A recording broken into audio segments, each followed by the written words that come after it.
What's up guys? So I am here again. Welcome back again to my channel. At ngayon magluluto naman tayo ng sandwich pahita. Ayan, pero with eggs natin siya guys lulutuin.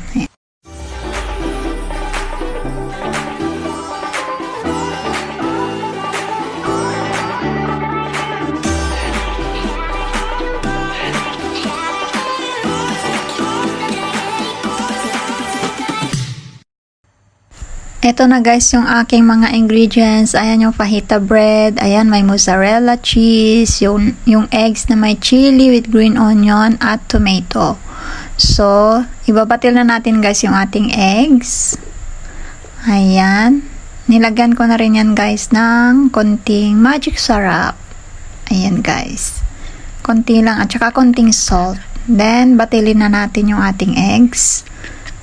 Ayan, batilin natin ng mabuti hanggang sa mai-mix niya lahat yung nilagay nating green onion at saka yung chili. Naglagay ako ng chili guys kasi para to sa boss ko. Gusto niya kasi yung maanghang. Ayan. Pero pag ako guys, ayaw kong lagyan ng chili. So, let's start frying. Ayan, naglagay na rin tayo ng konting oil. Ayan guys. At pagkatapos niyan, ilalagay na natin yung ating nabatil na eggs. Ayan. At pagkatapos niyan guys, kukuha tayo ng isang piraso ng fajita bread. At ilalagay natin siya sa taas niyan. Ayan guys. At pagkatapos niyan guys, is baliktarin natin yung ating fajita. Ayan. Ang hirap lang kasi guys, nakahawak ng cellphone yung isang hand ko. Ayan. At pagkatapos na tinabaliktad yan guys, maglalagay tayo ng tomato sa loob. Ayan.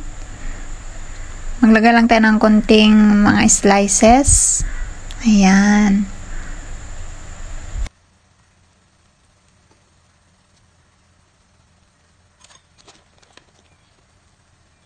At lalagyan na rin natin siya ng mozzarella cheese.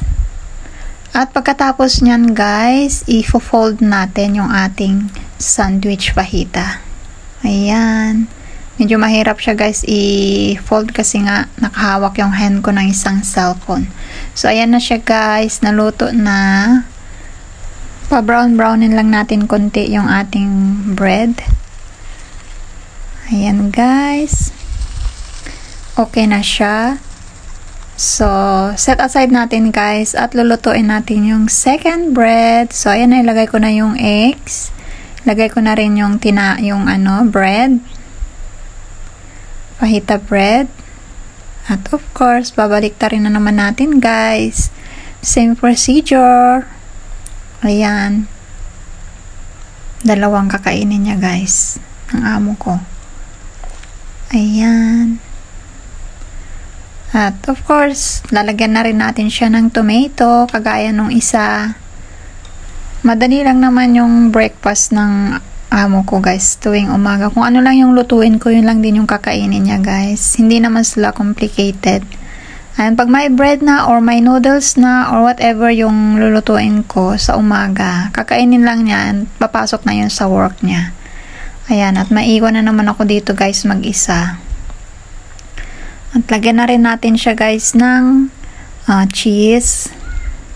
Dagdagan natin ng cheese kasi masarap pag marami ang cheese. So ayan, i-fold na rin natin ulit.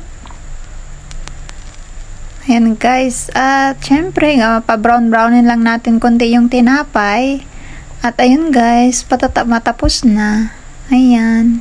Hirap lang siyang i-fold. O diba? Ayan, na-fold ko na. Dati guys, lagi akong nagawa ng ganitong sandwich sa Lebanon. Pero chicken ang nilalagay ko sa loob niya. Tapos yung sauce niya is yung garlic paste. Yung paste na garlic. Kasi mahilig sila sa garlic doon. So ayan na guys, malapit na rin maluto yung ating sandwich fajita with eggs. Ayan na guys, baliktarin natin. At pa-brown-brownin naman natin yung kabila niyan. So, ayan guys, tapos na yung ating sandwich. Eto na guys, hope you enjoy watching. And please do subscribe, like, and share. Thank you guys for watching.